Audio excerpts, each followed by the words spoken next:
Hello and welcome out to this week's episode of Gamers Council. I'm one of your hosts, WebDave, and I also have host RHETRI with us. What's up, buddy? What's good, everybody? Glad to be here. We got a lot of cool topics. And we got a special guest. Yes, we do. Who's our special guest? Fuzzy Belvedere, because we are talking Forza. So who better to have on the show than Fuzzy? Thank you for coming, Fuzzy. sir. Thank you guys for having me. Man, just awesome being here with you and talking one of my favorite hobbies, cars and racing games. So yeah, this is going to be fun. Oh, we're doing our best. I also want to point this out to everybody that's still in chat. If you look at the title card, you'll see that the still image that I used on that title card actually is Fuzzy's gameplay, because there's Fuzzy's license plate right there by his name. Isn't that awesome? It looks so Really good does, too. Like I just like as a still. Like I literally thought you grabbed that straight out of the game, and then you were like, "Oh no, look at the license plate." I was like, "No way, dude." Yeah, it's right out of his game. Yeah, I love it. Crazy. Love it. So Fuzzy, what's up, man? Not much, man. Just playing this little DLC that Playground Games dropped a couple of days ago, and still playing a little bit of GT7, although it's got a few bugs after its update. But rally racing, a nice change of pace here for Forza Horizon. Driving in Mexico on the main map, it's a lot of fun, but having like tight technical, switchbacks and things like that, uneven pavement or uneven or bumpy roads and things like that, where you switch from sand to gravel and dirt, man, it's basically, if you were a dirt 1 through 4 fan, yeah, this is their closest equivalent in Forza right now, and it's a lot of fun. Awesome. Well, we're definitely going to be getting into it tonight. A couple of quick things I want to cover real quick as we get started. We do have the ability now. We're experimenting with it tonight, so this is going to be a shot in the dark. But we do have where you can actually click on the link, and I'm going to put it in the chat, but it's also in the description of this below, and it's available on our website as well too, where you can click on the speak pipe. There he is. What's up, buddy? Click on the speak pipe link, and by doing that, you actually can leave up to a 90-second voicemail. And it can be a question about the show, a comment that you want to talk about on the subject we're on, or whatever. Let's not be slanderous or or don't harass Fuzzy sexually, because he gets that a lot. So save that for after the show. Exactly. then it's okay. That's what we call Fuzzy After Dark. But that's right. Boy, that has too many good things to go with that one. Oh goodness! Welcome out, everybody, to the show as we've totally lost control. And I'm gonna jump out and jump right back in so that I can put you on the right side. Be right back. Oh, that's fine. He likes to put me on the left. Yeah. I didn't realize I hadn't done that yet. Everybody outside's like, you guys are crazy. Yes. Yeah. Before we get too far, before we start talking Forza and DLC, I do want to ask Fuzzy a question that we ask everyone that comes on the show. Yep. And that is, what game doesn't click with you that everyone else seems to love? Anything that comes to mind? Ooh. I mean, I know it's a toughie. The first one that comes to mind is Elden Ring, and it's only because I've never really been a Souls fan, and this one being open world, it has its workarounds and things like that, but it's not. It didn't click right off the bat for me, only because I was going in expecting kind of a little bit of Dark Souls and a little bit of Assassin's Creed kind of thing, and it was like Dark Souls light, but you could run away. But then I wound up getting hunted by dogs. I could kill the regular knights and stuff, but the wolves or whatever would get me, and then I would kill the wolves, and then some. Are you talking like the werewolfy looking guys, the real creepy looking dudes? Yeah. Oh man, those guys were scary. Yeah. So I made it a decent amount, or a decent way through, and then I got killed, and then I was like, all right, I'm gonna go back, and I'm like, oh, this is gonna be typical Souls. I'm gonna have some knucklehead that is guarding my stuff, and I gotta go and kill him, and it's like, okay, I kill him, and then I turn around and get killed by the next guy. I'm like, So after about the 5th or 6th time, I was like, yeah, let me just take a break from it. Yeah, it's funny. I like that answer. I like to hear, basically that was like my game of the year. So I like to hear, and this is why gaming is so cool, right? What clicks for me doesn't necessarily click for you. And you've liked other Souls games, but Elden Ring just kind of didn't really, hit the spot for you, which is perfectly fine. It was the wrong answer, but good answer, Fuzzy. There's no wrong answer. There's no wrong answer. That's right. Man, it's funny though. We get a lot of people who come on here and they always mention like game of the year contenders, and I love it. It's like, whew, right for the jugular. Love it. So hey, that's all good, man. Yeah, I've always had kind of like weird tastes in games. Like, I mean, aside from being like a sim racer or arcade racer fan through and through, it's like, what do you call them? Looter shooters or another big genre I like. And then platformers used to be my thing. And then I kind of grew out of them, or at least I thought I grew out of them. And then Ratchet and Clank and Psychonauts 2 kind of brought me back to it. So it's like, I guess it kind of depends on the mood and what I'm looking to play at that point in time. So it always comes back around, but at some point I'll probably revisit Elden Ring, but I don't see it being this year, especially with the stuff that's on the horizon. You got, Starfield, you got Redfall, and, fingers crossed everything goes according to plan. We'll have Motorsport later this year as well. And then, on the other side of the campus, you got, Spider-Man 2, which I'm going to give a try. And it's like, man, there's just so much to play. Yeah, September is going to be a little rough when you got Spider-Man and you got Starfield coming out. Like, holy moly! Like, that's a couple of juggernauts, right? No, Starfield will be the one I start, and if it takes me 2 years to finish it, so be it. Yeah, and I think it might. I think that's I don't know. It's like, is there going to be an end game? Who knows? I don't know if we're going to actually see the light at the end of the tunnel. I think it's just going to be a forever game, which is perfectly fine with me. Oh yeah, but man. I'm just gonna throw this into this stream right now. This is the DLC for Forza that just popped up. That just was available starting. I think it was the 29th of actually March. This came out. They did a really good job with this. Now, one thing that I'll probably say that's controversial compared to a lot of other Forza fans is that Hot Wheels, while fun, just wasn't as much of a go-to for me. Like, the big thing I took away from it was the candy paint, which you could put on other cars, and the red line tires. Just, being a muscle car fan from the 60s, red line tires is, one of those cool things from that time period. So those are the big things that I liked about the Hot Wheels DLC. I mean, it was still fun and all to, relive my childhood with the orange track pieces, but I really loved the Hot Wheels DLC. I kind of like it when they do weird stuff. I know they've already done it, but it was kind of, I guess for me, who's not like, well, I'm not good at driving, so which is why I usually avoid the main Forza games. But Horizon, it feels gentle. Yeah, you know what I mean, which is good for people like me who kiss the guardrails constantly. But yeah, now this is actually Fuzzy's gameplay here. Yeah. Now. Oh, I can. Oh, yeah. But let me show that. Let me get some Fuzzy gameplay. Now I'll play bumper cars every now and then and hit guardrails too. So it even being a car fan, sometimes the inner NASCAR comes out in me with the chrome horn. Got to move people out of the way if they're blocking the path. So, but the Horizon games have always been fun as far as giving you a little bit better handling, like your typical Need for Speeds and things like that, but having it where it's enjoyable enough where you can play for hours and lose track of time type of thing, and relive your car fantasies as far as like hypercars or muscle cars or off-roading with trucks and Jeeps and buggies and things like that. So yeah, it's a ton of fun. But man, oh man. Right.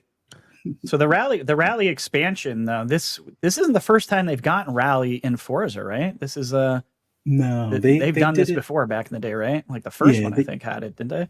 Yeah, they did an expansion with the first Horizon where they had like the rally expansion for that, where it was a lot more watered down in comparison, but Oh, I bet, it yeah. was still a fun add-on that they had where at the time, if people were into Dirt, this was more of like an arcadey version of Dirt. One through, I guess you could say, three.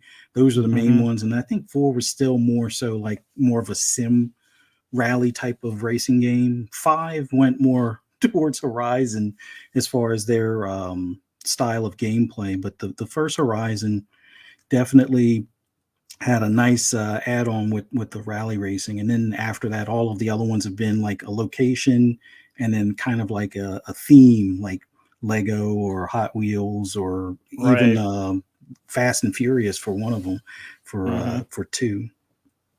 But Very cool. Well, I'm watching you right now, dude, and you you can tell the difference between someone who is a racing fan and drives a lot versus me, because you're doing way better.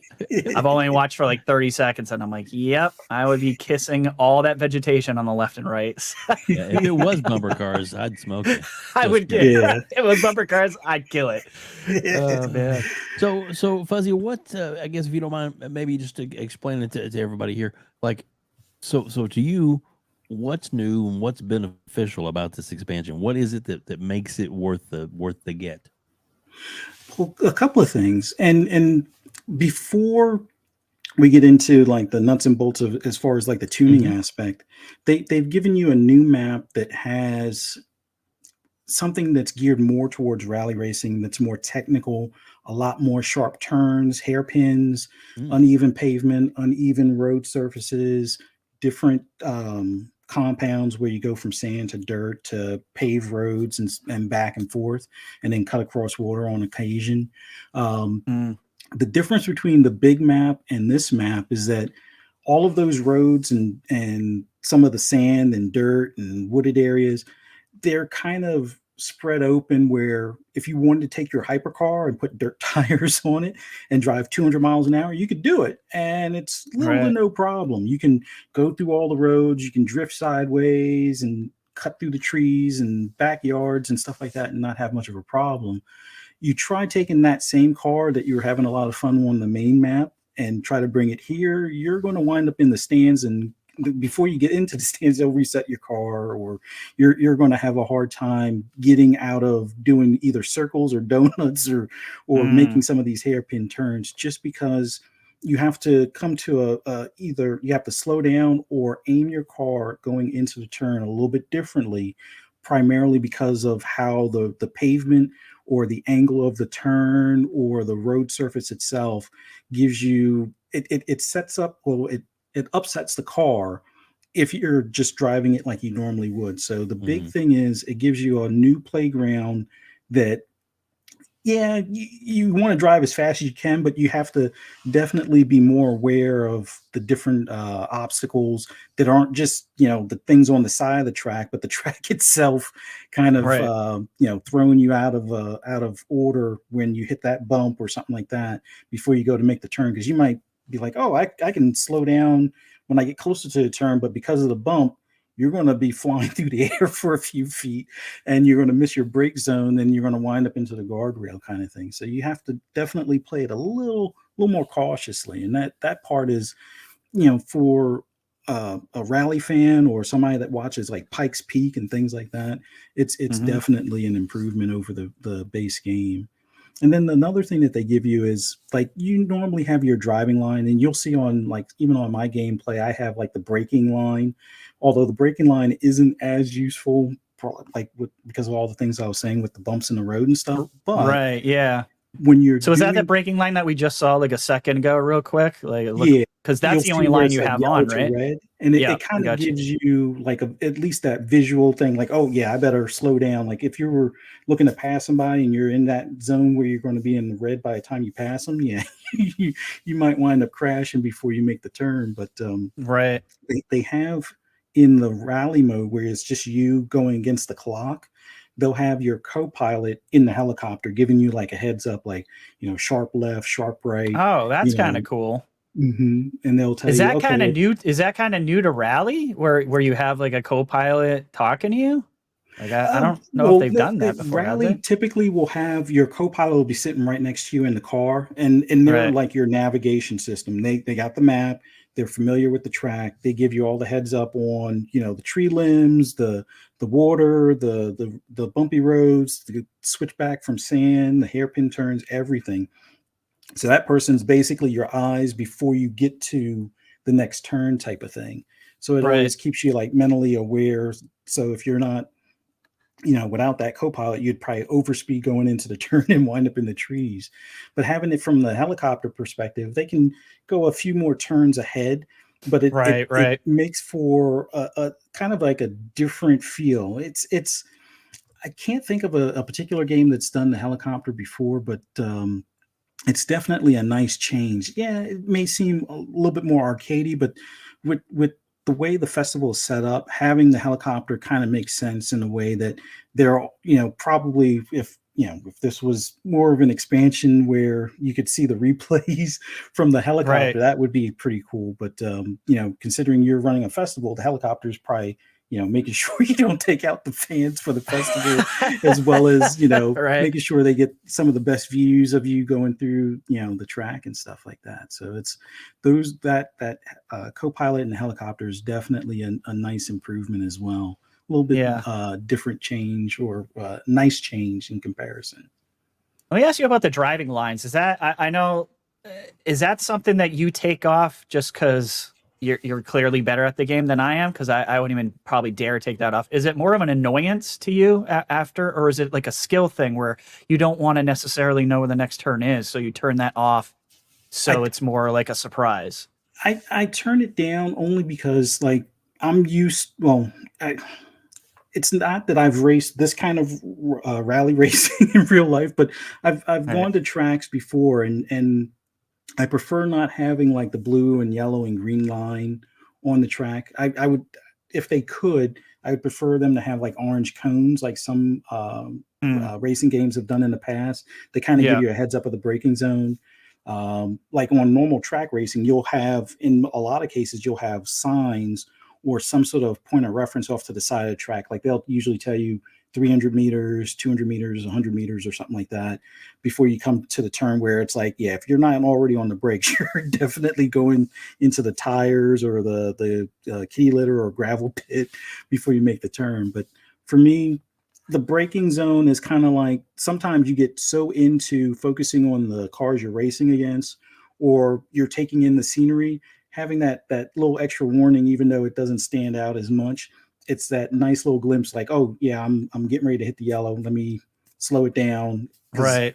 Instead of trying to cut this guy off or pass this guy before I get to the turn, let me slow down and then, you know, try to beat them coming out of the turn. You know, hit the apex a little bit better, and then get a little bit more speed coming out of the corner, type of thing. But what's I'm curious. There was, correct me if I'm wrong, because I haven't played this new DLC, but there's 10 new cars in this, right? That they added specifically for this rally? Okay. So is there anything that go ahead. Oh no, it's a nice mix of a couple of trucks, a couple of buggies, and a couple of cars. The main thing that I've noticed is that it's more so like off-road stuff. Like there's one ATV, I think there's like 2 trophy trucks, and then there's like 2 or 3 buggies. That one of them is more of like a rock crawling Jeep, which actually is kind of funny because it's the type of stuff I used to work on or build as far as for the King of the Hammers racing, you know, back when I worked for my previous employer and stuff. But they have like these lightweight buggies that are rear engine, usually small block V8s or what they use for them, but you can equip them with turbos. So that way, one of the big things, and it's not just solely in this DLC, it's across the board for all of Forza Horizon. So whether you buy the expansion or not, you'll have access to the new anti-lag turbos. So when you upgrade a turbo or put a racing turbo on the engine, you can choose just a regular racing turbo, which will be for higher RPMs, more power and whatnot. But the anti-lag will work with like the basically launch control, and have it where if you hold the parking brake and hold the gas at the same time before you start, you'll hear the turbo spool up and it'll shoot flames out of the exhaust. And then as soon as you let off the parking brake, it almost works almost like a traction control to give you the most power output to the tires with minimal wheel slippage. That's awesome. So that's update that they've done to Forza across the board that definitely helps. But it goes in line a lot with rally cars in general, and some of the off-road vehicles included it that they put into this expansion. But if you want to take your drag racing car and put a twin turbo on it and, get a little bit better launch, you can do that as well when you're in the base game at the drag strip and stuff like that, or just, street racing on the highway.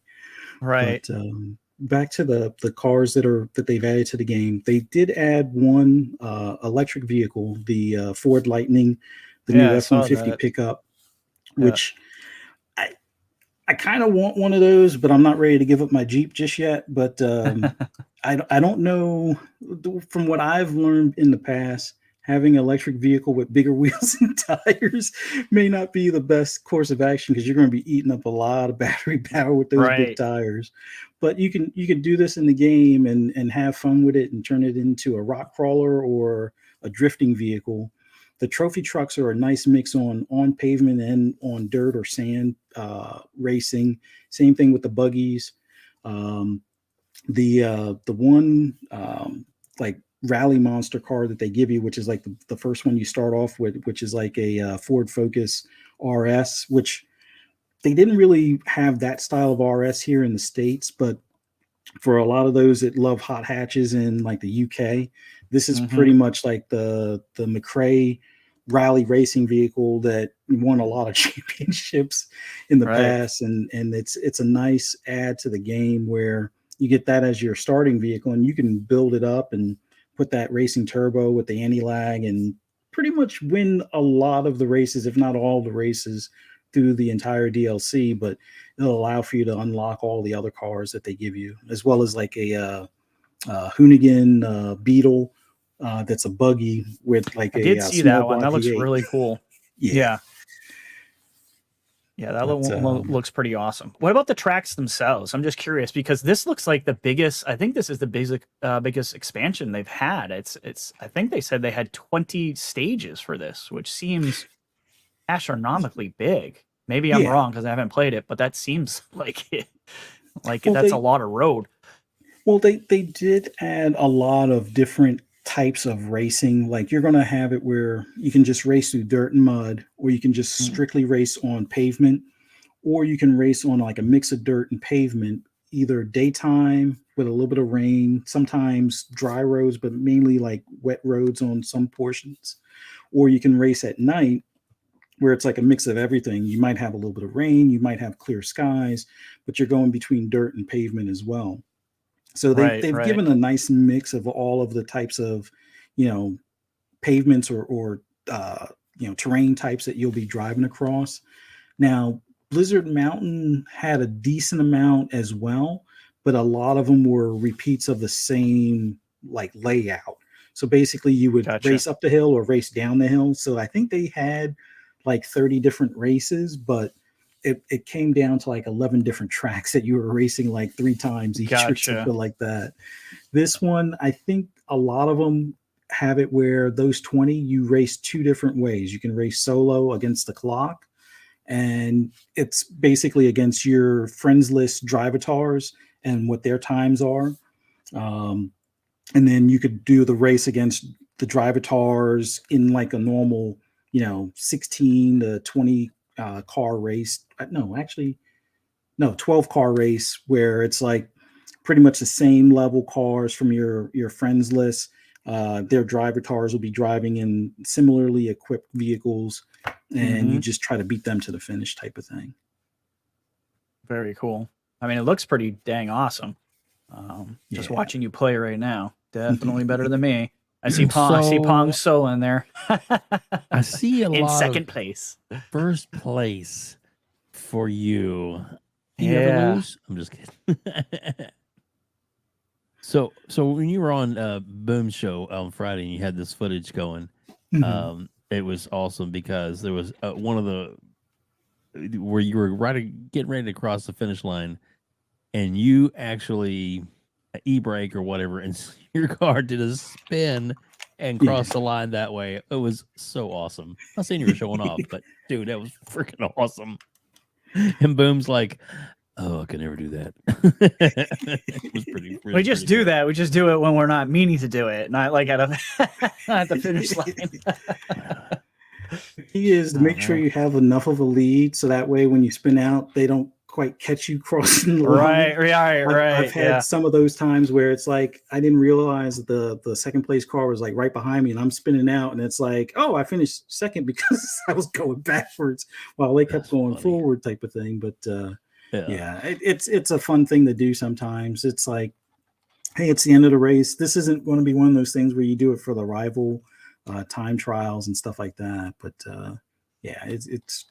it's more of like a habit. I've seen like in like the MotoGP races where the guys will do the wheelie before they cross the line. Now, most of the time they stick it. There's been a few times where the guy has done a wheelie crossing the line and they pretty much drop the bike and tumble. And sometimes they're in enough of a lead where they still finish first. But there's been a few where the guy wound up finishing, I think, third because he took a tumble before doing it, trying to show off. But it's this looks like the buggy you were talking about earlier, right? The little no, this is one of the earlier ones. I didn't in this footage I didn't do the new buggy, but this was like I guess you could say like the detuned version. Like the Hoonigan version already starts with a beefier motor. This one is more of like a D or C class vehicle. The one that they give you with the new expansions, like I believe it starts at a B, and I think I have it like it doesn't take much to get it to an A level pretty quick. But this one, with it starting off in a D, you pretty much have to do an engine swap to get it to a B or A class level. Wow. Gotcha. It's pretty awesome, dude. This DLC is what? So it's like $20 for this, right? $20 unless, well, if you have Game Pass subscription, it winds up being like, I think 17 and change or something like that. Gotcha. Oh, and Steel Rain's right. The Hot Wheels DLC map is about the same in size. It's just that I think there's kind of like more drivable area only because with Hot Wheels, you have the ground and then the tracks in the air kind of thing, or above the ground. You're right. You can't go too far to the left or too far to the right. But there's also a bit of water on this one where you can drive on some of the water in the Hot Wheels, but you can't drive on the water on all of the water in this one. There's most of it you can, but there's like a little lake off to like, I think it's to like the top right or something like that, where if you go too far across it, they're going to reset you back on land type of thing. But yeah, they've been doing pretty good with the size of the maps, at least for this horizon in comparison to previous ones. Right. So what's your overall score on this? Would you think it's worth it for you? Yeah. Is it worth the purchase? I would say it's worth the purchase if they're a fan of off-road racing in any way, shape, or form, Pikes Peak type racing, rally racing, or even if they just like the rally type cars, like driving sideways through the dirt or basically drifting in dirt kind of thing. If that sounds like fun, this is definitely well worth it. If they're not into that as much and they're more into the hypercars and want to drive their Ferrari 200 miles an hour on the highway or, paved roads, this probably won't do it for them. But for me, I give it an 8 out of 10. There's only a small number of things I would have liked to have seen them do in addition to this, where I wish they would have been able to secure the, I think it was the Lancia license, which they kind of lost that due to some negotiation that fell through before the Horizon even released or Horizon 5 released. But Lancia, they're like classic, like a derivative of Fiat and Ferrari, where it was like the perfect rally car. It was like a baby Ferrari that could rally, basically. And that sounds cool. Unfortunately, they didn't secure the licensing on it. So that was one brand that was missing. Other than that, I would like for them to do for future, instead of having it where the map is like a completely different section, possibly. I was going to ask you about that. Yeah. So it is basically you have to like you're teleporting, correct? Essentially to this area. It's not actually connected directly to the existing map. Is that right? Right. You have to. You basically simulate taking a helicopter to this area, and then you take a helicopter back to the other area. With the Hot Wheels, it's like it's in the clouds. But yeah, for the most part, I would like for them at some point, and I know this is.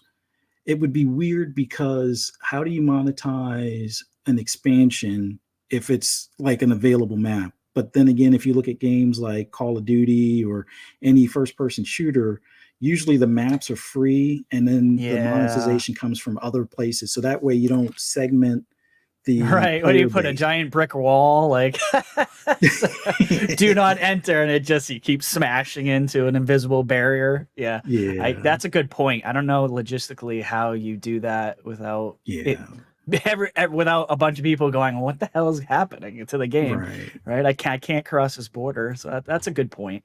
So maybe that was a smart move on their part, because they probably get a lot more people who complain, that they couldn't get into that. Why can't they go over the bridge, or why can't I cross this little river where especially I see if you see something driving? it looks cool.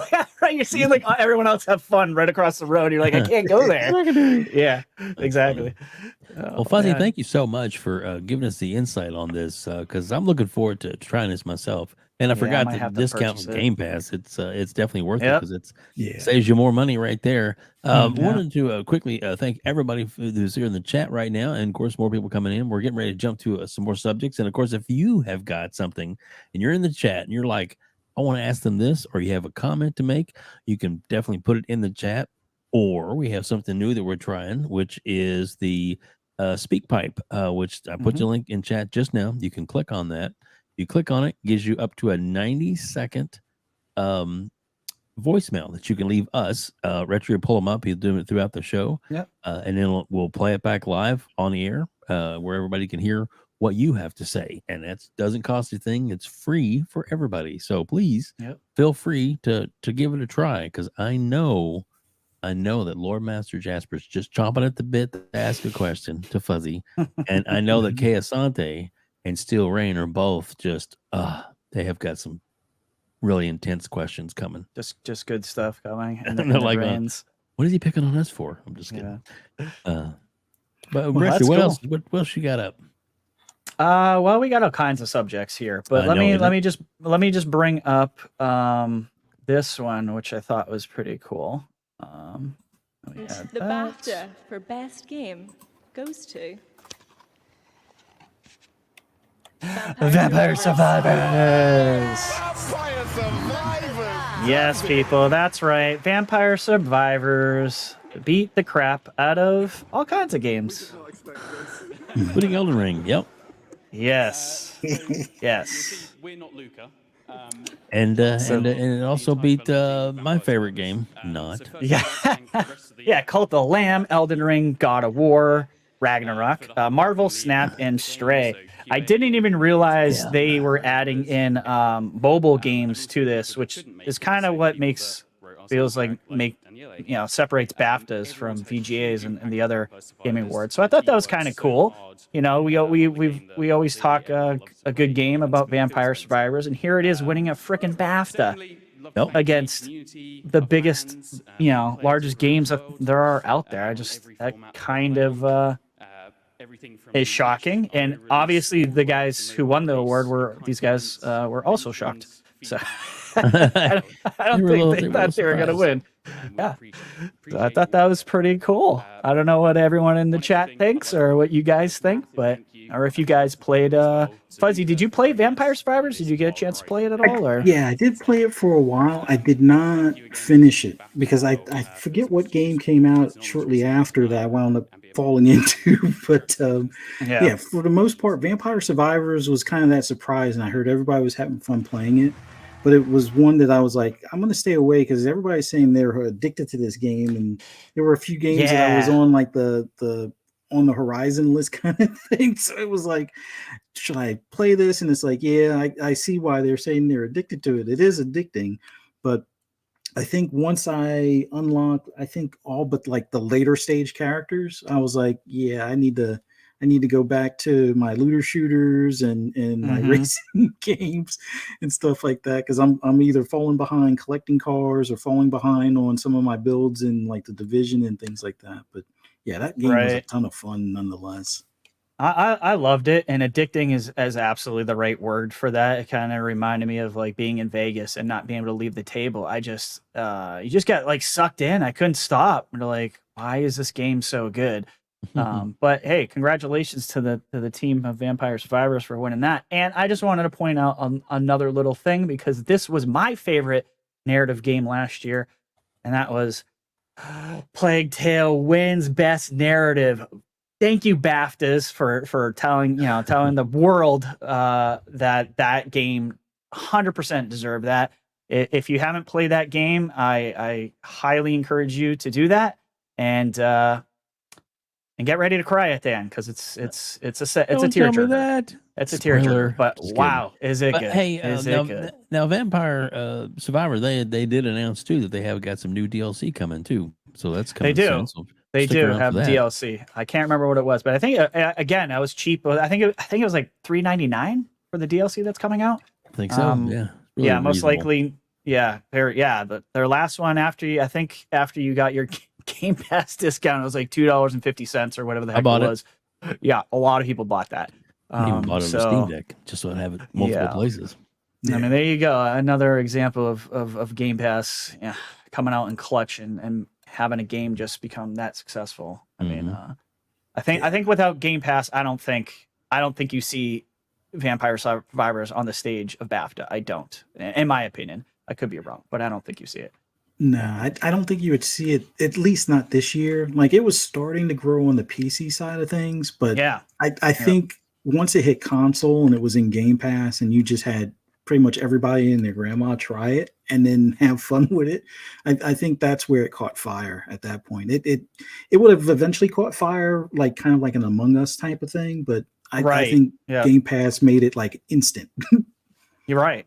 Yeah, kind of almost like an instant success. I mean, I wasn't going to touch it. I wasn't even going to touch it, but boom, and everyone on the panel just couldn't be quiet about this game, and I was like, oh my god, I almost felt like obligated to try it, and thank God I did, because I absolutely loved that game. I thought it was great. But like I said, it was addicting. So all right, let's move on to the next subject. The next subject is this one, and this is it's a little controversial. It's a little It's Ubisoft Plus coming to Game Pass. Or the real rumor is, I clicked on the wrong one. Sorry, that was I just buried the lead. Ubisoft Plus coming to Xbox in April. Pretend I didn't just show you that second slide.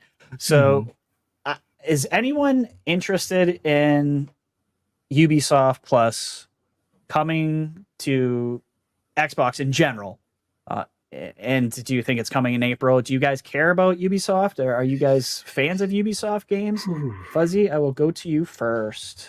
I have a love-hate relationship right now with Ubisoft, primarily because one of my favorite games, The Division, they've kind of left it on life support.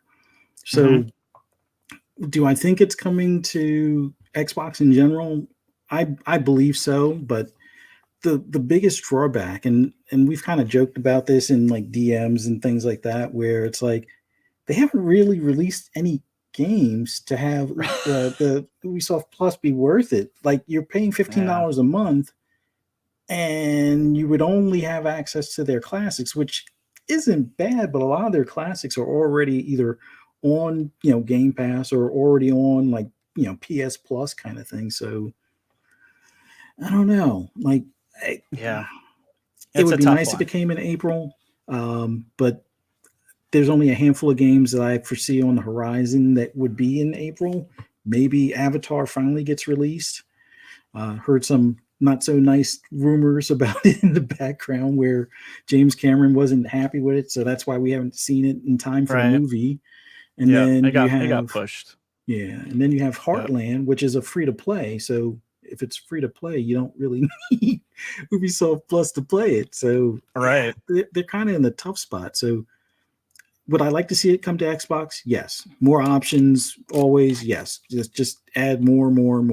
But for $15, they need to start releasing like Skull and Bones. What is that? The Crew Festival, there's a handful of other ones, and I know they're probably going to wait until May the 4th to talk about massive working on Star Wars. So, well, yeah, it's tough. Yeah, I agree. Well, now that I bury the lead, this is the second one I was supposed to put up because there is some debate on what's going on with Ubisoft Plus. Is it just coming to Xbox versus is it coming to Game Pass, and in what form? I put in here maybe Ubisoft Classics instead because that's what I just what I personally believe. If there is any chance of anything going into Game Pass, I think it's the classics. It kind of like EA Play does, right? After 6 months to a year later, you get everything from EA. Hence why I don't buy anything from EA because I know it's coming. It's a guarantee. It's not an if, it's a when. So, my backlog is huge anyway, so I can just wait on every EA game to eventually hit Game Pass, which is great. Yeah. So what do you guys think about this? Do you think there's a possibility? I know like me and Boom totally disagree on this one, which is fine. It's great to have differing opinions. He thinks they're going to get the full blown Ubisoft Plus. I'm on the side, if you're lucky, if anything, you get classics. What do you guys think? Do you think this could be rolled into Game Pass or what? And Fuzzy, I'll go to you first, sir. When it comes to if it's going to be a full Ubisoft Plus or if it's going to be like classics definitely makes sense.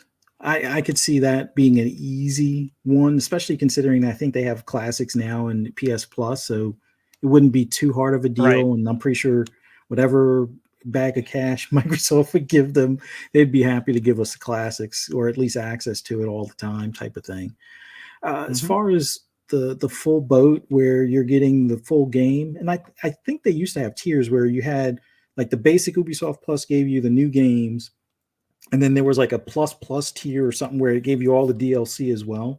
I don't think we get the one with all the DLC. I would love for that to happen, but if we're going to get Ubisoft Plus in Game Pass, I think it's like a bare bones, you get the game and then you still need to buy the DLC kind of thing. So it would be like a hybrid, like maybe a bit of classics, maybe a bit of some of their new games. I don't know if they put in every new game, but then that makes it kind of weird. It's not real Ubisoft Plus at that point, but right. They have games that make sense in Game Pass, like what was that? Rainbow Six Extraction. Yeah, although I think it's leaving. It's leaving already. It is. It's leaving in less than 15 days. But like that game made sense to put in, Game Pass because it even though it's not a true new IP, but it's like a new spin on an IP, an existing IP. So that one makes sense. I mean, in all honesty, it makes sense to have, Rainbow Six, even with all the seasonal stuff that they're doing, continue to have that in there, have Division in there. As far Assassin's as Creed Origins, we got as well. Assassin's Creed Origins, like you could probably at this point, I would say, have all the DLC for all the Assassin's Creeds except for the most recent one, like Valhalla. Maybe don't have all the DLC from that one mixed in there, but like if you make another Assassin's Creed, I think if they want to include that in like an Ubisoft Plus that's in Game Pass, I think we see like a $5 to, although it'd be out of my price range, a $15 like extra charge to Game Pass, like almost like a cable channel, like, oh, get the, the Disney Plus package or something type of thing. Maybe we get something like that. But if it's more than $5, especially considering they haven't really released new stuff in a while, I might pass. Yeah, I kind of agree. We were talking about this on Boom Show too, and Umbra just kept. It's like they were trying to will it into existence for me. But like, what if this RHETRI though? Like you were just saying, Fuzzy. Like, what if it was only $5 more? Well, I'm like, okay, then I'm in. But I kind of agree with you, Fuzzy. Like, I don't even see the value of Ubisoft Plus by itself. I mean, you're only talking like 60 games, all Ubisoft games.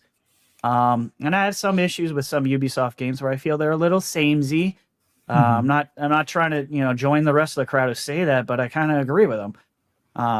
The Assassin's Creeds are great, but at the same time, I also think about the future of Ubisoft, and the only future I see is Assassin's Creed. They're talking about 10 more freaking games for these guys, and I'm like, that's not exciting to me. The Japan one is like some of the types of Assassin's Creed games that are coming out.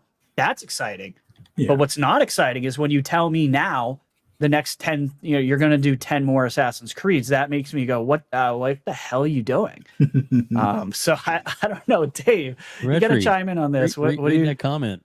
Okay. Infinite Umbra, give into the dark side, RHETRI. No, Umbra. Slytherin, Team Slytherin. Team Slytherin. Too funny. I got a couple of quick things. What do you think?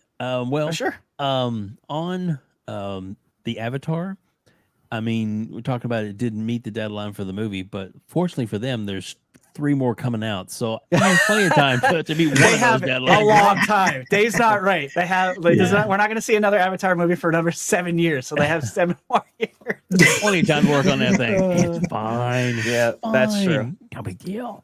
We'll be on to the next console by then, but it's okay. I'm just kidding. But yeah, no, I personally, I would love it if it was included. I just don't think it makes financial sense for Ubisoft. I know Ubisoft is hurting for money, so you think, they want a big bag of money. Yeah. But if they were to do the classics and then still brought the other one available, the full one on there for maybe a $10 standalone, but you get everything that have Ubisoft Plus on there that's available. It's still a win for Xbox fans because we have choices. More choices are better for gamers, period. Yeah. But that's my view, and I could be wrong. Not. Yeah, but I think I kind of like that opinion though. Go ahead, Dave. I'm sorry. No, I was just gonna remind everybody, and I know Mav is dying to get onto a speak pipe and leave us a comment in real time. Did you check that, Rich? Has anybody left you messages? I'm gonna check it right now. As you were saying that, let me check. Make sure. You need to check it like every 2 or 3 minutes. All right, just give me a second. You guys keep talking, and I'm gonna. We have one. I'm gonna make this happen. I'm not telling you who it's from. It's okay. This will be a surprise. I'm so excited. Yeah.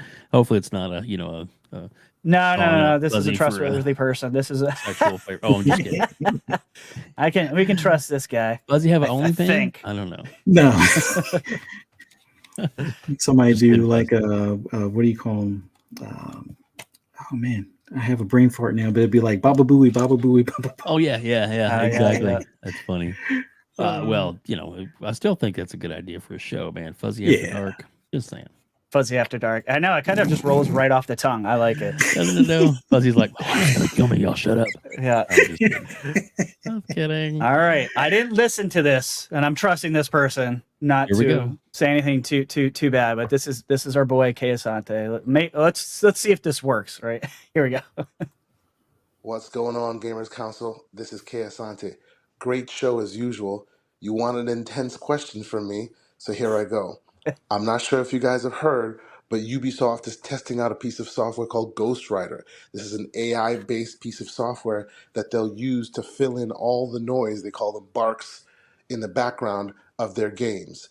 So up until now, everything you've heard in the background has been made by people, but this software is going to use AI to fill that in. First off, I thought that was an amazing idea. Yeah. But then I also thought, hey, this might lead to a lot of people losing their jobs. What do you guys think? Let me know.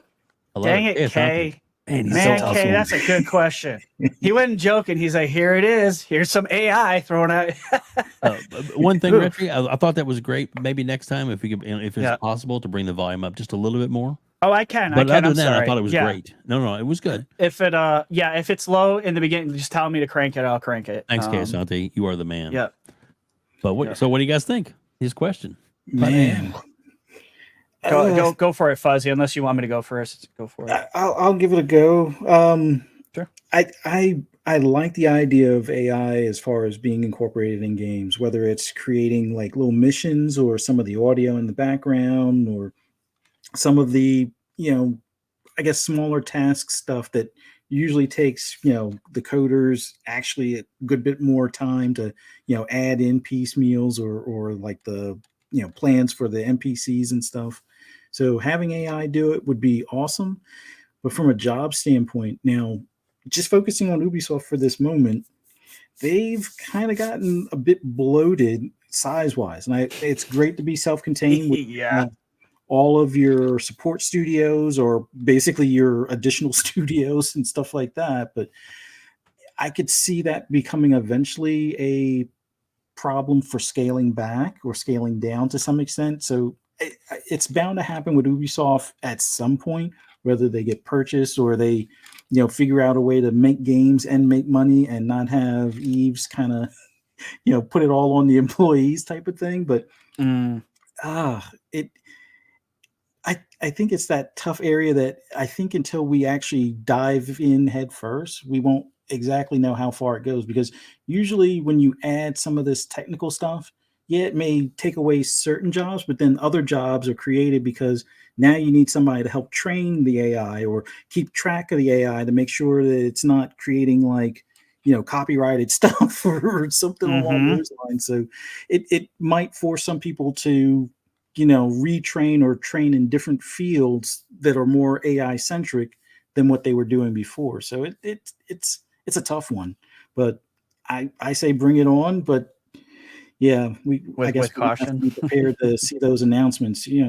5,000 laid off or 10,000 laid off. Yeah, I'm kind of with you, Fuzzy. Damn you, Kay. What a great question. Thank you. Yeah, Kay. because thank you, Kay. I thanked him in the chat. Thank you, sir. Yeah, this is a tough one because I want to see this technology. I want to see AI. I want to see chat GPT and technologies like that, like infused into video games, whether it's storylines or if they're writing pieces of code for the programmers and whatnot. I think that's really cool. But the job thing, yeah, that could be a problem. And a company like Ubisoft specifically, I could see them laying off a lot of people, like bringing it in with the thought of getting rid of a lot of expenses and a lot of overhead, especially with a company that is 20,000 strong. You know what I mean? We already think they're already probably way too bloated as is. And I expect to see this year specifically some layoffs from Ubisoft. So them bringing it in, I think it's unavoidable, right? Like I don't want to, the job things stinks, but I think it's going to happen. These companies have all the right to use this technology, and they're going to. So I think the industry has to prepare for layoffs due to that. But I also agree with Fuzzy. Like, what's the balance, right? Maybe you lose 5,000 people, but maybe you only need 100 to teach the AI. Like, I don't know if it'll quite balance itself out, but I do agree with Fuzzy. I think it'll also create other types of jobs. And who knows, maybe the market will even itself out at the end of the day when it comes to this sort of thing. But everyone's going to be using it. We know Microsoft's going to be using it. Certainly, I think everybody's going to be using it, to be honest with you. I mean, you can already use Chat GPT right now to go code games now. So it's not like complex stuff, but still pieces of code and little sections and stuff. Those are jobs. Those are people's jobs. So yeah, great question, Kay. Dave, Okay, what do you think? Quickly on that, I think that if it's something that they license out and it's a smaller developer, smaller gaming company, it makes extreme sense because that would enable them to get games out faster and have less resources and hopefully put out a better product. Large, big game companies, I mean, like you said, it's kind of inevitable. I think that's the, it's not, maybe it doesn't necessarily kill jobs, but it frees them up for other avenues or other aspects of the game that they can put those people on that they don't have a quick quote unquote AI fix. So the game comes out even faster. So that's another way to look at it too. That is definitely the possibility. There's a couple of quick things I want to bring up real quick. First of all, I want to jump on this one, then I want to go back to another one. But Goat Reviews put this. Go ahead and read that one there, Retri. Sure. I don't know.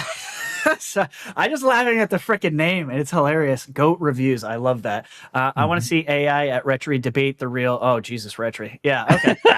Who would win? Well, I could debate myself all day. Look, I in the same sentence, I'll make a point and disagree with myself in the same sentence. So are you saying you're a master debater? Oh, sure. Sorry, I couldn't use it. Oh boy, there's Dave's dad joke for the day. No, but he did have another really good question, and I want to go ahead. All right, since we kind of this is our thing. Goat man, Reviews. If you are welcome, if this is a first time, I haven't seen your name in the chat before. If it's not, I apologize, but thank you for being here. Goat Review says, do we expect an Amazon Luna Xbox ABK 10-year deal on the next couple of weeks? I do. I definitely do. I've been preaching this for a little while now. I personally think it's coming. What do you guys think? Do you think Luna is I would next? like to see it happen. I mean, it would go to show how serious Amazon, or not serious Amazon, but how serious Microsoft is as far as trying to grow the brand, reach those 2 or 3 billion gamers. And, even though they're more of the competitor that they envision as far as down the road for this cloud tech. Yeah. Yep. I think there's still a possibility or a potential for them to earn the revenue on the actual games themselves. And it might make for, not that we need consoles to be like PCs, but if you have more of this working relationship where, things can exist, it'll be more like the way Apple and Google are with their app stores now. Not saying that you need to have Amazon and Microsoft be the duopoly or something like that. Right. But I think at that point, it would probably benefit things as opposed to, going out all war, because they do have more servers, more cloud tech, but this is gaming, and Microsoft has a good bit of a lead on Amazon in that regard. So I hope they get something, figured out and worked out, and Luna subscribers will benefit. I think so. Right. And the big thing about it, though, is basically it just opens up the ability to stream those games that they've already purchased from Microsoft or wherever this, So I think that, it benefits both, and can, if they have that many more people playing Call of Duty when they own it, then it's like, holy crap. I mean, can you imagine? If everybody's thought, Call of Duty is the number one game. But then if all these avenues open up and it's still going to be on PlayStation, I guarantee you PlayStation ain't going to let this go, because they need that money. Even if it's not all the money they were making, they still need the money that it's going to make. All those different avenues, all the different ways, even the Switch, is however it's going to play. Oh my God, this game could be from the biggest game of all time to the biggest game of all time. It could be really passing insane. Minecraft possibly. Exactly. You just never know. Yeah. But the possibilities, and like I said, Microsoft, they're picking and choosing. They're smart. The best thing for them to do is to open up the avenues on this particular franchise for everybody. Right. Yeah. Other games, maybe Diablo, maybe you make that exclusive at some point. Who knows? But this, you want to get this in as many hands as possible. That's my opinion. And there you go. Into it. I'm sticking to this. This is a good point, and this is what I was mentioning on Boom's podcast not too long ago, and that is going to Europe. Like it wasn't even Europe. I don't think knew that. So Luna is expanding, and they just did that like last week, maybe. So that's a big deal. So thank you, RSJ, for bringing that good point up. That and Ubisoft Plus, their highest tier, also has the cloud part of that is directly they have a partnership with Amazon Luna themselves too. So which is I think $18 a month, I think is what it is. So you're like extra benefit is like some cloud options through Luna. So who knows? Maybe these things all come together. Any more voice chats there? And no, I'm gonna check like like every few minutes, but nothing right now. But thank you, Kay, poll's for getting ready to end doing too, that. and that is should Ubisoft Plus be included in Game Pass? 75% say yes, 25% say no. There you go. It's like, should it? Of course, we should all say yes because we get more games. Like, I don't Well, I want to guess some pay people more. probably think that if it is included, the price is going to go up. I don't think so. But Very true. Very But true. one of the things that offsets the Game Pass that and we'll move on after this is that, you know, if people talk about, you know, well, Game Pass costs this and, you know, it's going to cost all this money they're spending. The more people they get in Game Pass, right now it's like probably around 30,000. But when they start getting to the million, 50,000, 100,000, to 200,000, there's more money to go more places. So they can do these kind of things because Microsoft is pretty smart about investing a lot. Right now, it's already profitable. They've said that. So if it's already profitable and then it's going to get that much more money and that much more monthly income, holy snikes. It's right. This can be really big because smart thing for them to do is to keep it to where we can't live without it. Yeah. Yeah. I think the can't live without it is exactly right. It's a Netflix model. We keep bitching about the fact that Netflix increases their prices every 6 months or whatever the hell. But guess what? I don't know anyone who's really gotten rid of it. We're all sharing those accounts, right? Yeah. So King Webb, he's saying I think he's talking about Luna here. It's different dynamic from the rest of the other cloud services. Luna is the same as Game Pass, where all the games are in there and you pay the fee. And I think he's right. I think so like it's not like NVIDIA GeForce Now. It's not quite the same type of thing where you have all those games have to be purchased. You just have the option to stream those games. But either way, I think it's really more about just appeasing, you know, the EU and the CMA and the FTC and shutting them up. And I think Amazon, whether you think Luna service is great or not, it's the name. It's that will go across every journalist will be writing that story versus the smaller companies that are getting these deals with ABK and possibly other Blizzard and Xbox games. Amazon packs a punch, right? That's a great headline. You know what I mean? And I think that's what I think Xbox needs and wants. Deal's got to pass, and as soon as Lena Khan gets out of the way, Chaka Khan. Him and dying to use that one for weeks. Yeah, finally got a reason to use that one. Oh, here I got another one for you. There we go. But yeah, it's interesting. Fun. Yeah, we're having a great time. Thank you guys for coming out tonight and talking with us, and thank you, Kay, for being our first person on SpeakPipe, and hopefully we will get more of that. Hey, Fuzzy, in the future. Do you have a little bit more time? Oh yeah, sure. Okay, Retro, you want to keep going for a little bit?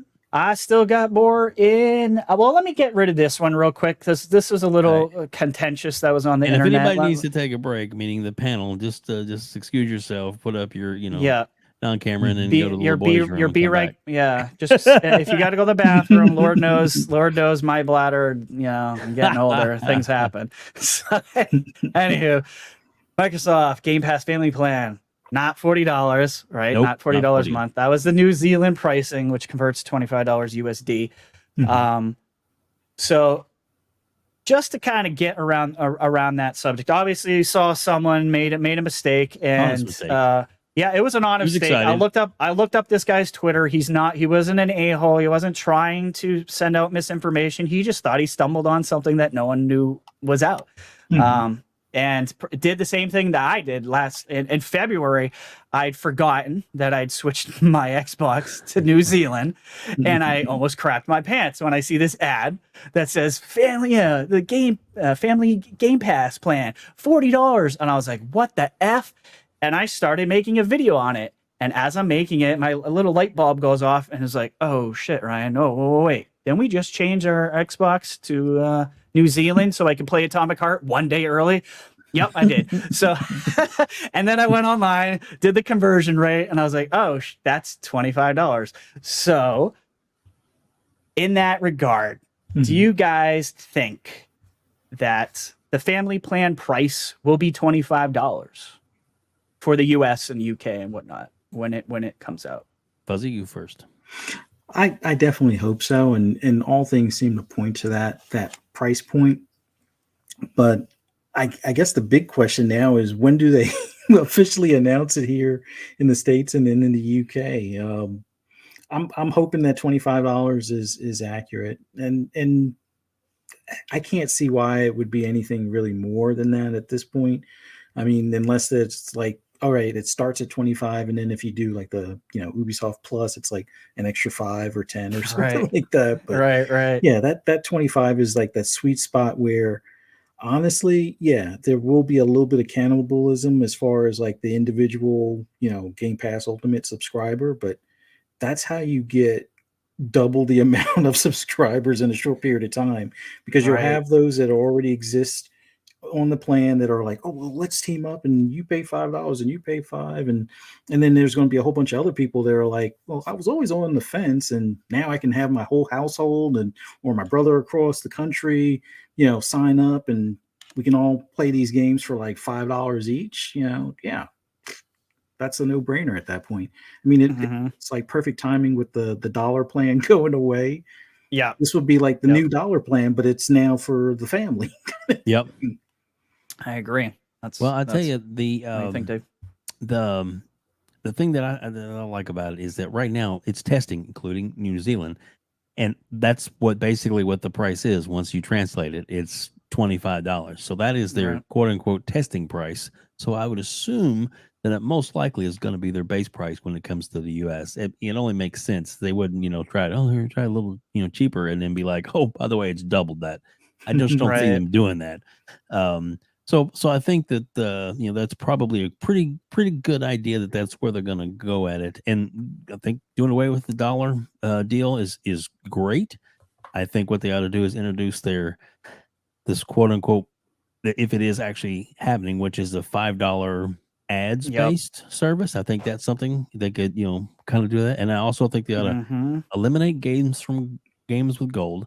They ought to eliminate that altogether. And I think that they ought to be able to make online multiplayer at some point, especially with the more and more people that do the Game Pass, make it free, period. Because if you do that, that's really going to put a hurt on Sony. Because right now, Sony, their $5 a month plan is the only way you can play online Call of Duty. You have to have that or you can't play online.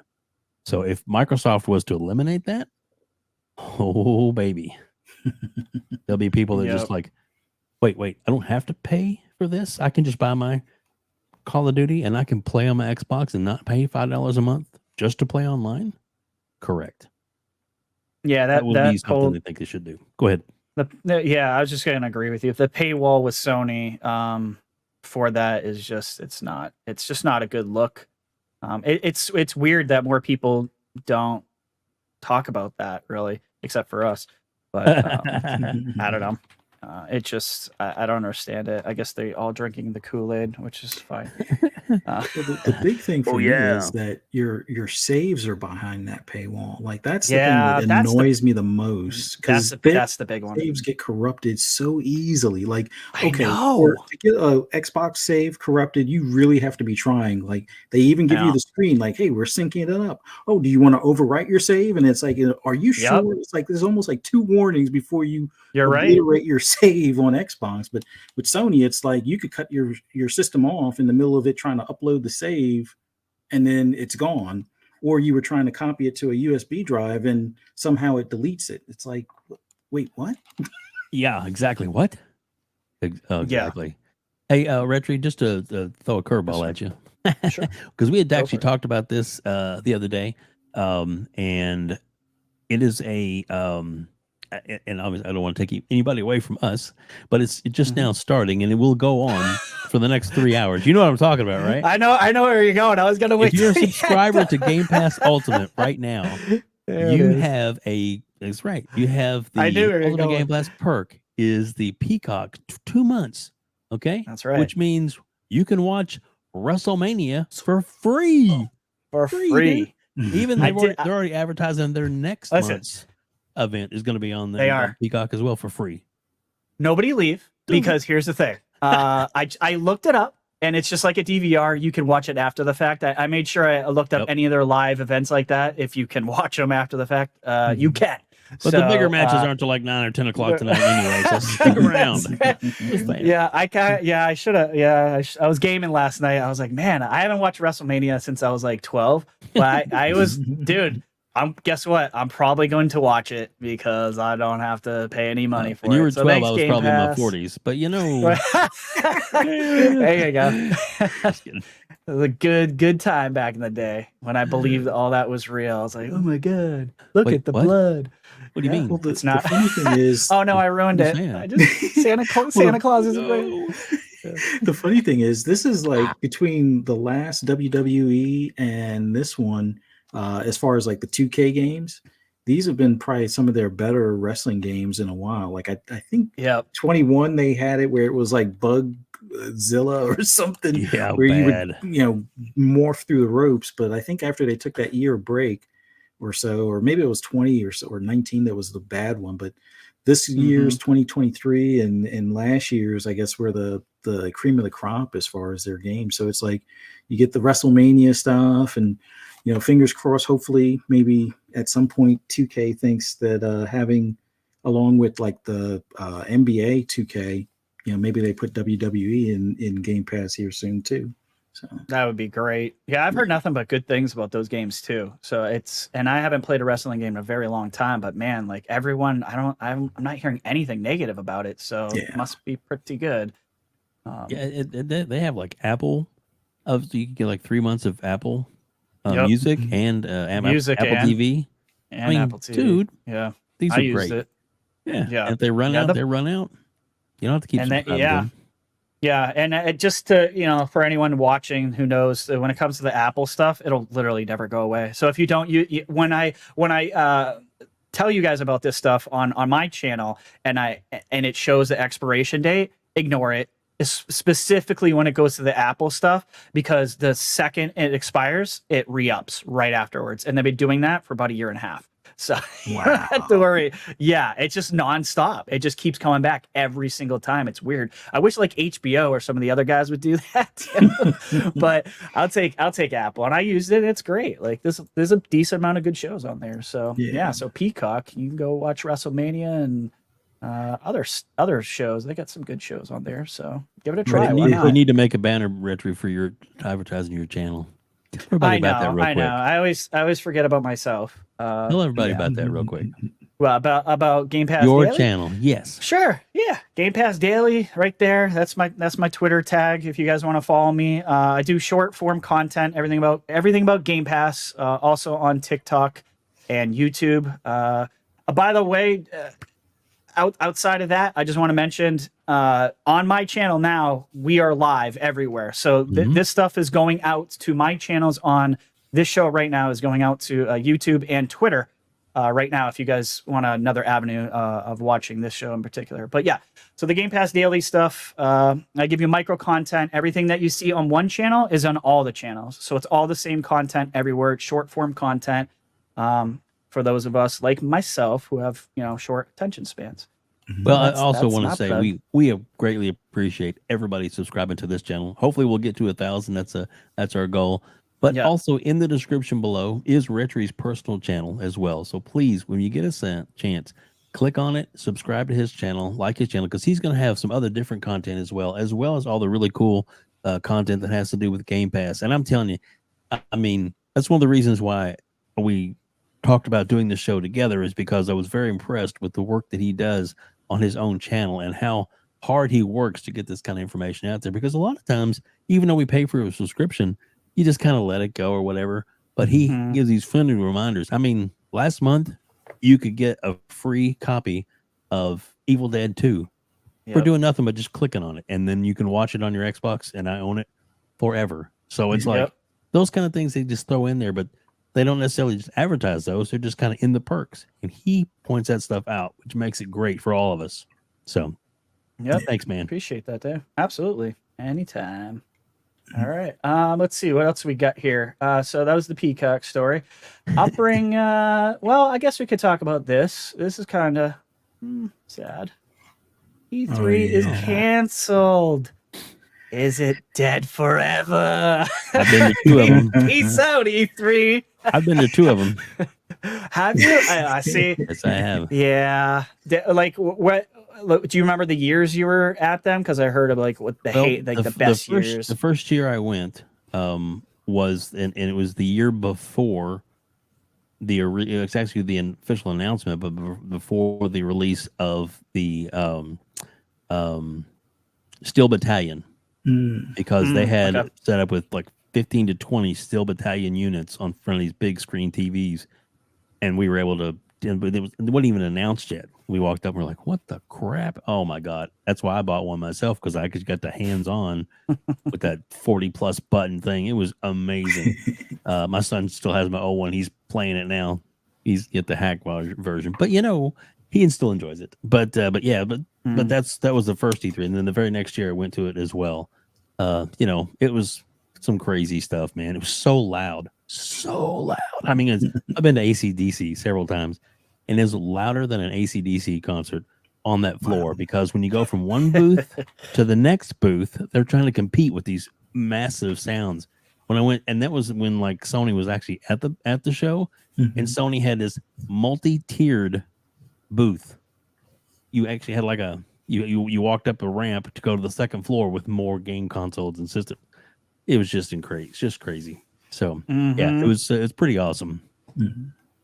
So what do you guys think? I mean, I've never been to E3. I literally planned, because everyone like kind of in Boom's community, they were all going this year, and I was jealous, and I'm like, well, I'm definitely going next year. I don't think I am, because I don't think anybody's going anywhere next year. Do you guys think, Fuzzy, do you think it's dead forever? I hope not. Like, I think until either new management or maybe and Pong had kind of come up with an idea, and hopefully Xbox listens to it, but maybe one of the big three picks up the tab. Well, not really the tab for the show, but like the Slack, kind of carries that torch on. Like it was funny when Ubisoft canceled this year. Being at E3, they still said they were going to do like an in-person thing. And it kind of felt like, well, maybe they'll appear at the Xbox show, since that's kind of like up the street from where E3 is. And they're still saying that they're doing an in-person thing. So as big as Xbox is going to be after this ABK deal clears, I mean, that's 3 pillars right there. You have, well, not just 3 pillars. I mean, Activision, Blizzard, and King or its own, little, I guess you could say, show it in itself. And then you have ZeniMax and all the studios within ZeniMax. And then you have Xbox first party studios. So you can have almost 3 days worth of content as far as having like a show or conference. And if you get some of your partners like EA, being a big partner with Xbox, with the EA Play and a lot of the stuff that they have done in the past with Xbox, I would say have some of them attend there as well. And it used to be about, I guess, where the ESRA were the ones in charge before, where you had the pay for floor space and everything was you want 100 by 100 foot area, well, it costs this, or if you want a 20 by 20, it costs this. Well, with Xbox, I think at that point they can write off a lot of those expenses as far as for the show. Let the third parties that they are partnered with spend whatever they want to spend to use some of the space, because they already own the theater or have the contract with the theater. So it's like, and it's right across the street.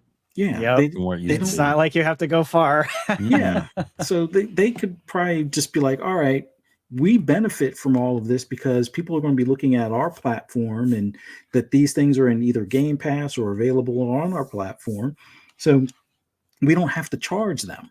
And plus they're giving us the perks of, signing contracts to get the stuff in Game Pass or giving us extra content, whether it be maps or skins or things that wind up in Game Pass perks or stuff. So I think a company like Xbox could probably pick up the slack for E3. I mean, we on Mav's show where it's like, call it X3. It would be like Mm-hmm. basically Xbox 3 extravaganza kind of thing. And it lasts for a week, and they have a lot of their third-party partners mixed in with their first-party studios, and, just carry the torch on that way. And they have a good relationship with Nintendo. Now, obviously, Sony is the kid with the ball that wants to, take it home kind of thing. And for now, they'll be fine with, I guess, the Summer Games Fest stuff. But I think Nintendo, being a willing participant, they would probably be fine with being there as well.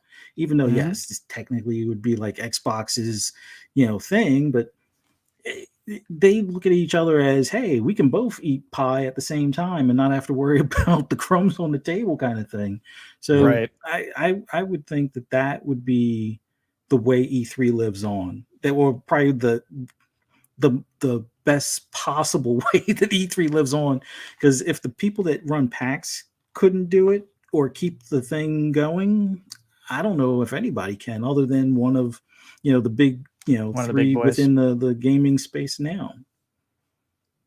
Yeah, I mean, that's I like all those ideas, honestly. I wonder if Xbox will care to do something like that. I think it's a great idea because it shows Xbox's like collaboration with other studios and the whole Game Pass idea. But like, hey, you want to come in here? You put it on Game Pass, or else you're not coming through the front door. But yeah, I mean, I think those ideas are really cool. I would, I saw a lot of people online saying like, are we still calling it E3? What the F are we calling this thing? Like, what is it now? Like, because like the things are still going on at the same time as E3, and they're just going on down the street, or you know what I mean, like right next door. And it's like, it kind of feels like it's still E3 without E3. You know what I mean? So it is kind of odd. It's sad. It stinks. I know people like poor, Kay here still crying about E3 being gone. I had hotels booked that I now have to fight to get all my money back. Luckily, I didn't book a flight. And that story is rampant across all of like, Double Barrel Gaming too. I know like Daniel McGee is like, what the heck, I think Umbra too. Like everyone's like got stuff booked and they're like, what the heck's going on? Like they were also waiting for emails from E3. It was almost like the writing was kind of on the wall, right? E3 was not responding to people who had booked stuff and tickets, and everyone's like, what the hell is going on? Like getting nervous. Now we know why, because I think E3 knew a lot longer, and then they were kind of letting on probably for weeks. So it's unfortunate that that's happening. Hopefully everyone can get their money back. I'm glad you didn't book your flight, Kay. Well, at least you can get that. But the only thing I know for sure is that Risk It for the Biscuit cannot get his money back. He cannot get a refund on his flight. Nope. But the cool thing is, and this is absolutely freaking cool as hell, he actually, in one of his posts, he included Aaron Greenberg in it, and he asked, he said, so what is there good to do in LA at this time of year? Since I'm coming in and I can't get money back on my flight. And Aaron said, well, I'll take you on a tour of Xbox and I'll buy you lunch. And then, so Risk It reply back, well, I don't know how to get a hold of you. Just kind of, playing back and forth kind of thing. But then Aaron Greenberg replied to that and said, I am going to, we'll get that information together and we'll work it out to where we'll make this happen. So that's Aaron Greenberg, man, above and beyond. Yeah, that would only happen from an Xbox exec. Yeah, you won't see that from anybody else. Sorry. Hey, one other thing I was going to throw at you guys both, because I think it's kind of dirty. I understand why they're doing it, but Summer Game Fest put a nice little tweet out today saying that at Bethesda Studios presents Starfield Direct, an in-depth Starfield coming September to Xbox PC, and I'm like, how he claims it as his own, essentially. You mean? He's been flipping doing that forever. Doesn't matter if the show's in a different state. That dude claims it like it's almost his own.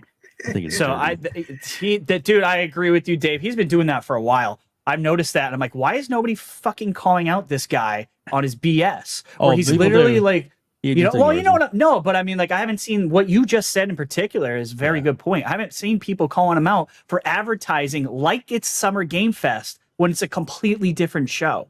Yeah. I'm like, dude, nope. Sorry. That guy's getting on my nerves. Good point, Dave. Good. Well, thanks.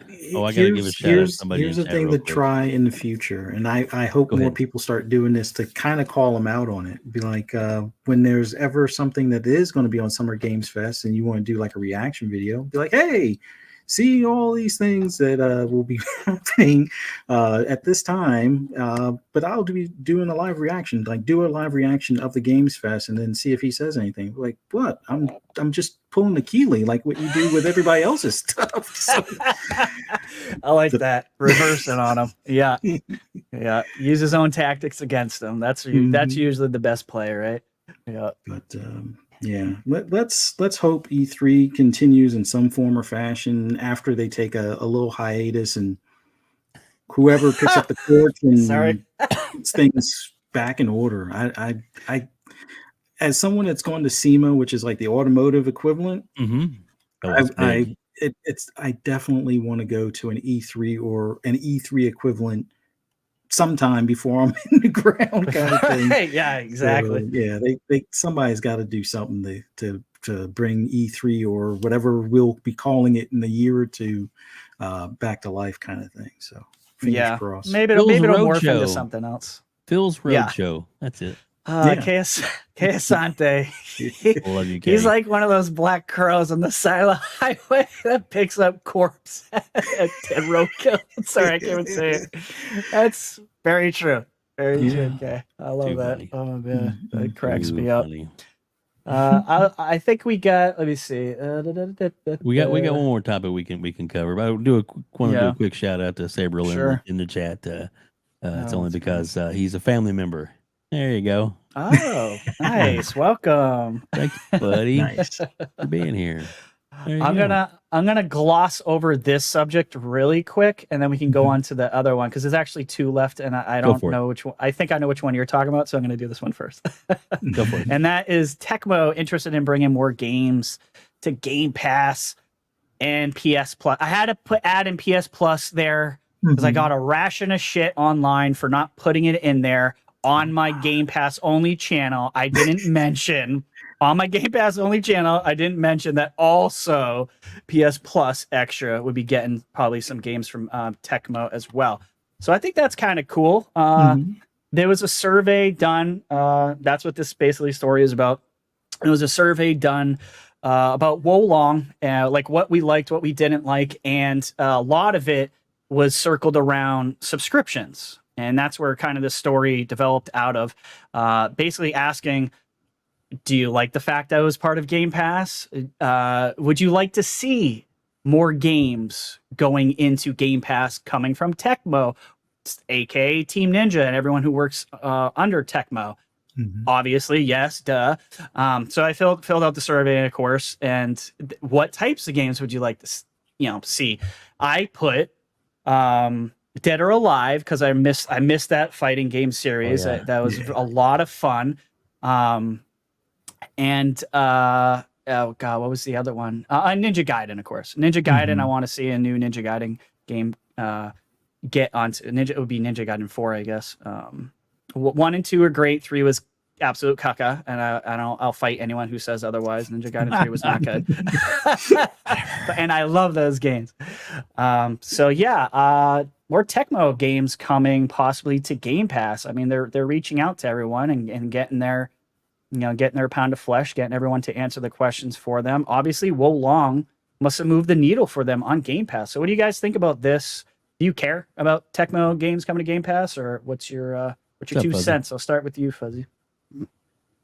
I like the fact that they took a chance and put it in Game Pass. I think the big thing is it kind of kills that narrative that it's like, well, Game Pass is unsustainable. It doesn't help the devs. You should support the devs by buying the game. And it's like, right. I think people forget that you could still buy the game, or you could buy DLC or some of the cosmetics and things like that, where the company still receives money from the consumer that way, and they also receive money from Xbox for putting it in Game Pass. So they get upfront money as well as, depending on the contract that they negotiate with them, they might get money for amount of downloads or time played or amount of concurrent players. And there's a whole variety of different things that might work more to their liking. And it puts it in front of more people pretty much instantly at that point, where you could do all the advertising you want. There might not be people that are willing to hop over the fence to buy that game would just see reviews and stuff. So being able to test the game out, know that, okay, well, maybe in 3 months it's going to leave. I enjoyed this game enough. I'm going to go ahead and pick it up and buy it. Or, you know what?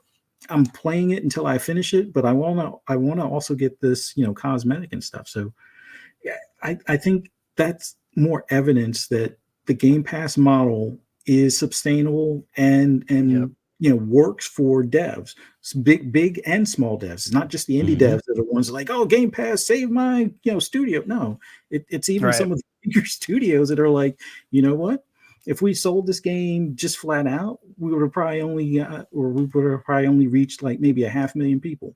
But Game Pass, we reached 10 million people. Now, only 2 million people made it past the first pause, but hey, we reached those 2 million people, and a lot of them gave us positive feedback and are looking more towards our games and are more willing to, try one of our games or buy one of our games or anything relating in that fashion. So yeah, it's awesome that they're doing that.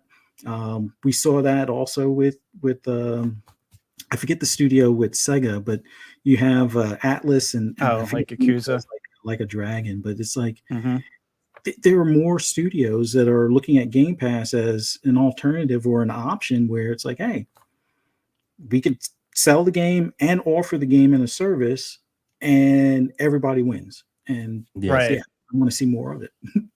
Yeah, I know specifically from Team Ninja that their next game is a PS5 exclusive. I think it's Rise of the Ronin. Yes. The one that I wish that one was the one that came to Game Pass. I kind of agree. Much better because it looks like almost like a clone of their other PlayStation exclusive. Yeah. Yes, that's exactly what I thought of. Oh my God, what is it? Ghost of Tsushima. Yeah. That's exactly where my brain went, Dave, too. When I saw that, I was like, man, hopefully it's just a timely exclusive to them, and hopefully we'll eventually get that. Oh God, I know. That game. Yeah, I agree. It looks really cool, and I won't be surprised. Maybe that will end up in the PlayStation service. And being like the Xbox guy or whatever, the Game Pass guy, make no mistake, if PlayStation starts doing what Xbox is doing and does day and date, I will be signed up to the PlayStation version that day, without a doubt. You know what I mean? So I would like to see. I think they're gonna start doing more of that. Hopefully, like the Rise of Ronin will be thrown. Maybe I hope so. I'm willing. That's what kind of I'm willing it into existence. I hope they do. I really do. I'm waiting for Tecmo Bowl. That's what I'm waiting. The original. I love that game. That was such a good game. It was a good game. Yeah. I wish they could get licensing from the NFL. Wouldn't that be crazy? Me too. God. Yep. Oh man. Yeah. That we got one more subject. You want to cover it? We can gloss over it. It's another thing that I differ on a lot of people's opinions on this. I've been very anti-Xbox when it comes to this one.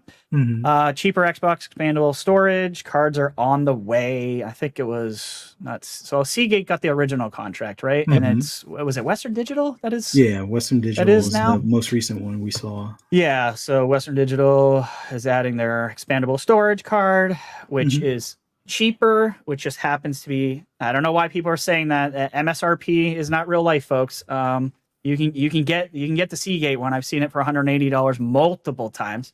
But the story is it's cheaper. I think is 180 versus 220 MSRP for the Seagate version.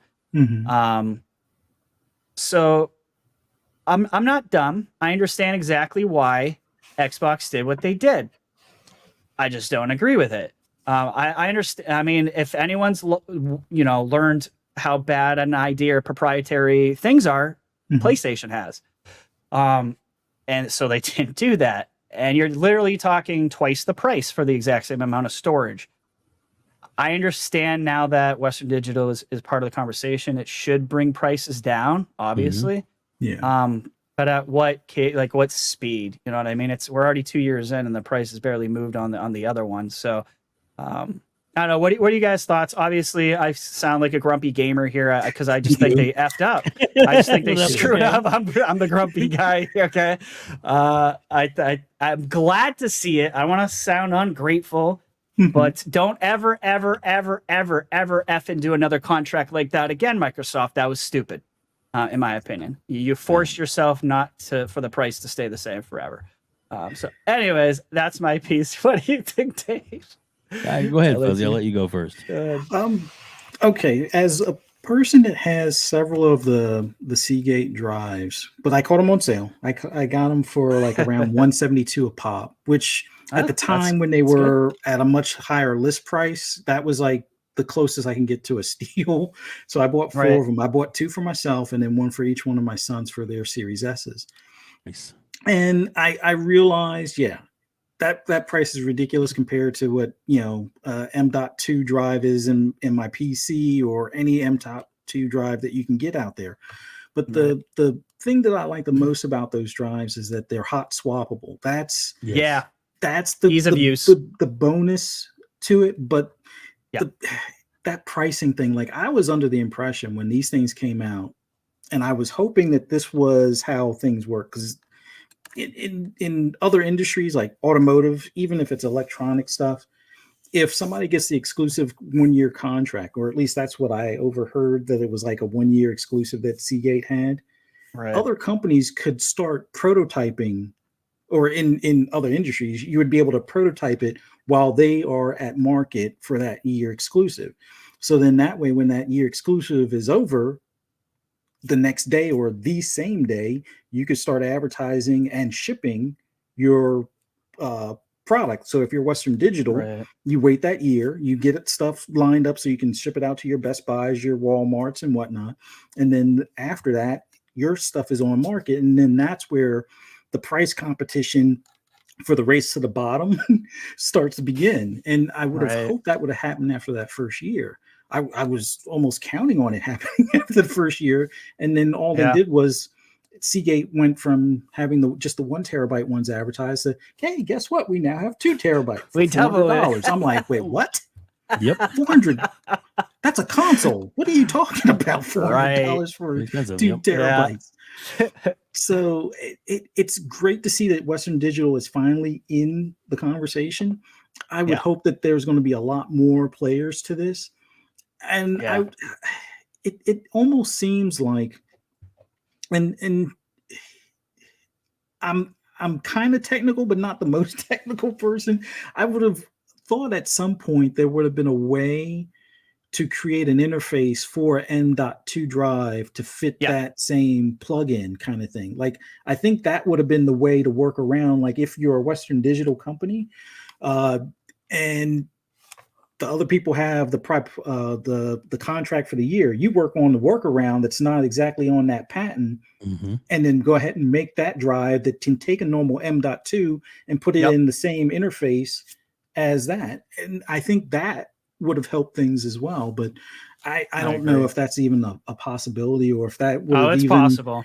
Been something where it would have been like a breach of contract or some sort of interface. Well, that's a good point too, right? Like, because they obviously have a contract with Seagate, so you might be onto something. If it's definitely possible to do, there's literally no doubt in my mind. But that's a good point. Like, it could have been a breach, right? Like, but now the contracts should be up clearly. They should be able to do something like that, but I just don't. That'd be an ugly thing coming out back of the console, connected to like an open, .2 drive. But whatever. Guess what? I would do it. Like, and a lot of people have said exactly what you said, Fuzzy. Like, where was the adapter to get to M.2 drives? I think that was probably the way to go, but maybe just a messy solution, and certainly not the one that Microsoft chose to do, because it was. It was all easy use, right? Like that was the whole thing, which I love ease of use. You just pop it in and you're good to go. But Yeah. whew, that price is Asante has a quote on that if you want to read it. sure. Okay. There's a way to get a standard M.2 to work with the CFX Express drive Xbox uses. Oh, okay. It's on Amazon right now. It's just not dependable. Right. So, hey, it's probably $20-$30 too. It's probably cheap, right? For those conversion kits or whatever. But hey, maybe I'll try it. Galveston is out. Go ahead. So no, it's okay. Galveston says it's already out, but not supported and can cause issues with the Xbox. Well, there you go. I'm not taking that chance. Yeah, that'd be the time where it's like, oh yeah, I got this for like $100 total, and I got 2 terabytes, and then it's like, yeah, I just bricked my console. Yeah, you know that whole you get what you pay for thing. I've tried to be the cheap guy multiple times, and every time I regret it. So those days, I can't see you being cheap. I just can't see. Depends on what the thing is. Exactly. I tell you, weird like that. My quick take on it is, it's great that they finally opened it up. Hopefully, this will probably by the holidays you'll see some fairer prices on both of those. And let's just hope that's what happens or maybe end of summer or during the holidays that these prices will come down. I have both the X and the S. The X, of course, it has tons of room on it. Then I have a 2 terabyte external that I use to jockey some things around. But on my other one, on my S drive, a series system that I just whatever game I'm playing the most of, maybe I have like 4 or 5 games on it, and that's it. I just don't really worry about it because to me, it's like it's there. I've got luckily I have a fiber optic, with a 600 down, 600 up. So it's nothing for me to download any game within a matter of 10, 15 minutes. So very true. Anyway. Welcome, Tool Man. Welcome everybody for the chat. Welcome to man. Yeah, thank you for coming out tonight. I think that's it for subjects that I got. At least that's what I'm looking at. Yeah. Well, let's just say this, Fuzzy. Thank you so much for being here, man. I hope you had as much fun as we did having you on. Oh yeah, this was a ton of fun. I enjoy having the questions in the chat and everything. Sorry I didn't get to answer all of them right away when I was talking about the Forza stuff, but yeah, it's cool. Fun. Man, it's just awesome just talking games with you guys. This was pretty cool. Yeah, absolutely. Well, thank you, man. Thank you. And like I said, we're still trying to get our feet wet and trying to figure out the way we want to do things. But if anybody has questions for next week's show, and we're not even sure who our guest is going to be yet, but we're gonna have somebody. We're working on a few people. We'll just kind of see who's available. We will come up with somebody for sure. But you can, and all the links in the description below. All Fuzzy's links are in there, including the other podcasts that he is on. The links are in there as well as his Twitter account. And then also, if you are you want to leave us a voice message for next week's show at any time throughout the week, question comes up and you're just like, I want to ask these guys this. Feel free to go ahead and do it, and we'll get them all lined up for next week's show. And so that's not a problem at all. Plus, RHETRI's information's on there. RHETRI also has, and he's kind of modest on this, but I think it's great. I'm going to scroll up here until I actually, where is it? Find it. There's so many buttons under it. That's okay. There's that's a lot going on. But it is the community game nights, and it's spelled nights is KNIS, is in the Knights of the Round Table type thing. Because we're clever. Exactly. Very clever.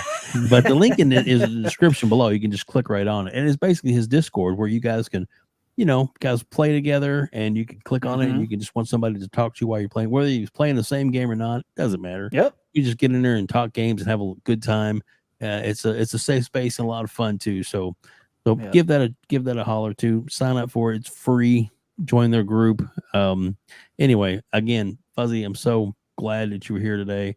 RHETRI, blessed that you're a part of this show. Thank you, man, for everything you do. And thanks for everybody for being here tonight. And anything else we need to cover before I wrap it up? No, I just want to thank the chat personally. Thank you guys for coming out. Thank you, Kay, for being the first person to use SpeakPipe and give us a voicemail. I do want to add just one little thing on the SpeakPipe thing, guys. Just remember, this show is all encompassing. It doesn't have to be Xbox games. It doesn't have to be PlayStation. It can be Nintendo. It can be movies, pop culture, whatever you guys want to talk about. Leave us a message or put it in the chat. just wanted to put it out there so you guys know this is very much an all-encompassing show. So thank you guys for coming out. Appreciate it. Yeah, thank you, and thank you again, Fuzzy, for being here. And don't forget that you can sign up for Fuzzy's always fans for the sock collection. Fuzzy. I'm just kidding. Fuzzy's like, I hate you, Dave. Thanks everybody for coming out. Please hit the subscribe button if you're watching this on repeat. Please subscribe to this channel. And not only that, but click on RHETRI's link for his YouTube and subscribe to his channel. And click on Fuzzy's and subscribe to his channel. All free, doesn't cost you a dime, and you're going to get some great content from all of us. Thank you all for joining us here at Gamers Council.